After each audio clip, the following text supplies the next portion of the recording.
जहांगीरपुरी हिंसा मामले में पुलिस ने आयोजकों पर एक एफआईआर भी दर्ज की है और ऐसे में हमारे साथ वीएचपी के कुछ कार्यकर्ता हैं, उनसे बात करते हैं। सर, सबसे पहला सवाल और इल्जाम जो पुलिस लगा रही है वो कह रही कि शाम की रैली के लिए कोई परमिशन नहीं ली गई थी, इस पर आपका क्या कहना है? देखिए, विश्व हिंदू परिषद, बजरंग दल जो भी अगर इस तरह का कोई आयोजन करता है तो उसकी जो भी कानूनी प्रक्रिया होती है उसका मूलचूल पालन किया जाता है। ऐसा नहीं है कि कोई भी चीज़ नहीं करी गई। हो सकता है कुछ प्रक्रिया में कुछ खामी रही हो, लेकिन ऐसा भी नहीं है कि पुलिस को इस पोजीशन के बारे में पता नहीं था। परमिशन थी जी, सब कुछ था। वो कोर्ट में सब प्रोड्यूस किया जाएगा समय आने पे। अच्छा, तो आप कह रहे हैं कि 4:30 बजे का जो पोजीशन निकला था उसके हालांकि जो प्रति वीएचपी की तरफ से अभी शेयर की गई है वो तो मात्र एक रिसीविंग दिख रही है थाने की तरफ से, एसएचओ की तरफ से। जी, जो भी है अभी आपको जो भी रिलीज मिली है वो उसी प्रक्रिया का एक हिस्सा है। अच्छा, तो आप कह रहे हैं कि जो एविडेंसेस होंगे वो आप लोग कोर्ट में प्रोड्यूस करेंगे और आपका कहना है कि परमिशन है। ठीक है, इसके अलावा ये भी बात इल्जाम लगाया जा रहा है कि ये एक ऐसे इलाके से पोजीशन को लेकर जाया गया बिना पुलिस परमिशन से जहां पर हालात खराब होने का अंदेशा था, इस पर आप क्या कहेंगे? हिंदुस्तान में ऐसे हालात खराब होने के अंदेशे हर जगह हैं। कोई भी ऐसा इलाका नहीं है कि जहाँ पे ऐसे हालात पैदा नहीं हो सकते और ना होंगे। तो आप ये नहीं कह सकते भाई इस इलाके से मत निकालो। हिंदुस्तान हमारा है और हम हर इलाके से अपनी यात्रा और हम आ जा सकते हैं। किसी ने रोड की रजिस्ट्री नहीं करा रखी है, उसका कॉपीराइट नहीं है कि इस रोड पे आप निकलेंगे या हम निकलेंगे। तो हम किसी भी रोड पे जा सकते हैं। हिंदुस्तान हमारा है, कोई पाकिस्तान नहीं है। और कुछ लोगों का कहना है भी प्रोवोकेशन था, ये था, वो था। ऐसा कुछ नहीं है। जय श्री राम के नारे अगर कोई प्रोवोकेट होता है तो वो हो, हमें इस बात की परवाह नहीं है। ये इसी से जुड़ा मेरा अगला सवाल है। ये कहा जा रहा है कि जो दूसरे रिलीजियस स्ट्रक्चर्स थे उनके सामने जाकर प्रोवोकेटिंग स्लोगनिंग की गई और उसके बाद हालात जो हैं वो बेकाबू हुए।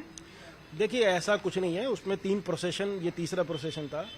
उनको ये लगा कि उनकी पहले 2 में शायद तैयारी नहीं थी कि उस पर हमला करें। इसमें तीसरे में उन्होंने तैयारी कर ली थी और उन्होंने हमला किया। ये सब बातें तो बेकार की होती हैं कि भाई आप उस सामने वाले ने बचना भी तो है ना। वो ऐसा तो कहेगा नहीं कि जी हाँ जी हमने पत्थर मारे। कोर्ट में भी अगर कोई हत्या भी करता है तो वो ये कबूल नहीं करता कि उसने हत्या करी है।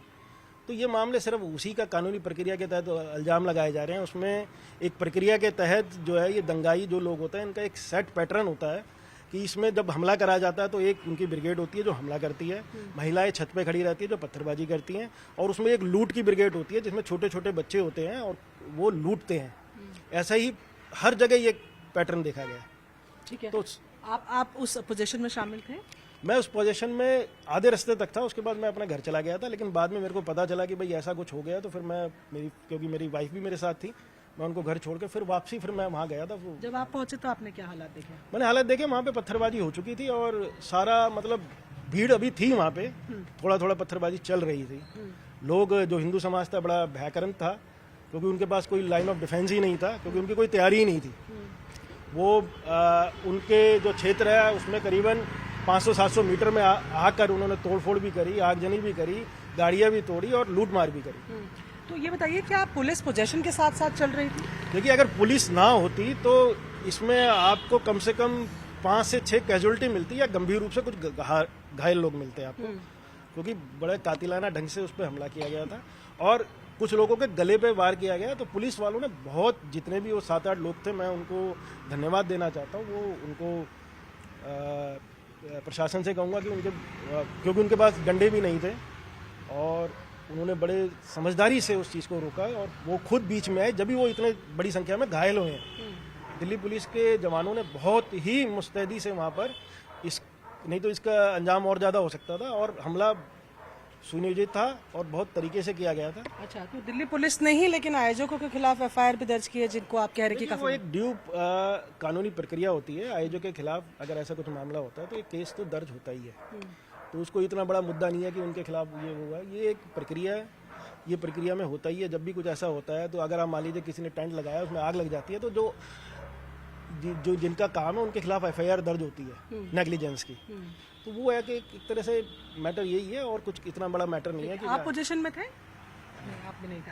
आप में से कोई भी पोजीशन में नहीं था। चलिए, तो ये हमारे साथ जो वीएचपी के कार्यकर्ता हैं, राजीव इनका नाम है, ये बता रहे हैं कि परमिशन जो है वो ली गई थी और परमिशन के क्या पेपर्स है, क्या कुछ है, वो कोर्ट में पेश किए जाएंगे। ड्यू प्रोसेस इसे फिलहाल बता रहे हैं और इनका कहना है कि कानूनन जो पूरी कार्रवाई है वो की जा रही है। वीडियो जर्नलिस्ट नकुल शर्मा के साथ प्रियंका कांडपाल, न्यूज़ 18 इंडिया, दिल्ली।